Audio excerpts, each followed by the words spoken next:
हरे कृष्णा। आप देख रहे हैं ट्रू मीडिया का ज्योतिष विज्ञान। वास्तुशास्त्र के अनुसार घर के बीच का स्थान ब्रह्म स्थान माना जाता है। इस स्थान पर ब्रह्मा का वास होता है। ऐसा माना जाता है कि ब्रह्म स्थान को हमेशा खाली छोड़ना चाहिए, या फिर अगर कुछ रखना भी है तो बहुत हल्का या सकारात्मक से जुड़ा कुछ स्थापित करना चाहिए, क्योंकि ब्रह्म स्थान से पॉजिटिव ऊर्जा का जन्म होता है और वह ऊर्जा घर में संचारित होती है। घर के बीचों बीच के स्थान को लेकर वास्तुशास्त्र में और भी बहुत कुछ बताया गया है।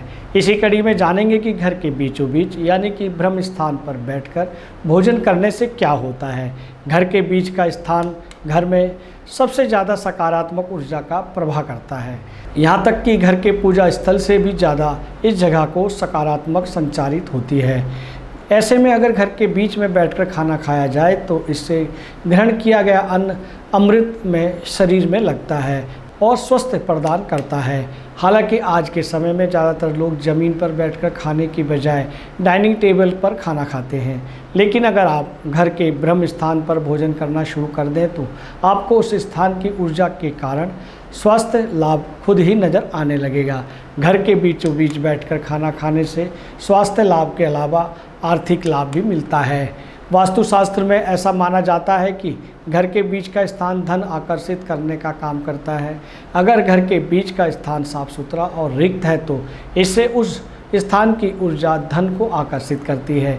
ऐसे में घर के बीच में बैठकर अगर हम खाना खाते हैं तो उस स्थान के प्रभाव से घर में धन और धान्य बढ़ता है। व्यक्ति को घर में ना तो कभी धन का अभाव झेलना पड़ता है और ना ही कभी अनाज की कमी का सामना करना पड़ता है।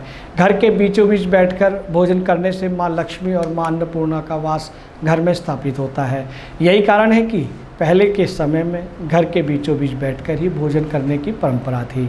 इसके अलावा घर के बीचों बीच बैठकर भोजन करने से ग्रह और वास्तु दोष भी दूर होते हैं। ऐसा इसलिए क्योंकि वास्तु एवं ज्योतिष शास्त्र में बताया गया है कि घर की एक दिशा या कोण में किसी न किसी ग्रह का वास होता है और वह ग्रह उसी दिशा या कोण से पूरे घर और घर के लोगों को प्रभावित करता है। अगर उस स्थान या कोण से जुड़ा वास्तु ठीक हुआ तो शुभता मिलती है, नहीं तो अशुभ परिणाम के सामना करना पड़ता है। ऐसे में अलग अलग ग्रह और दिशा से जुड़े उपाय करने के बजाय सरल है कि घर के बीचों बीच बैठकर परिवार के साथ भोजन करना चाहिए। दोस्तों, ये जानकारी आपको कैसी लगी? हमें आपके भावपूर्ण कमेंट्स की आवश्यकता है। जिन साथियों ने इस चैनल को सब्सक्राइब नहीं किया है वो सब्सक्राइब अवश्य कर लें ताकि आपको नई नई जानकारियाँ मिलती रहे। हरे कृष्णा।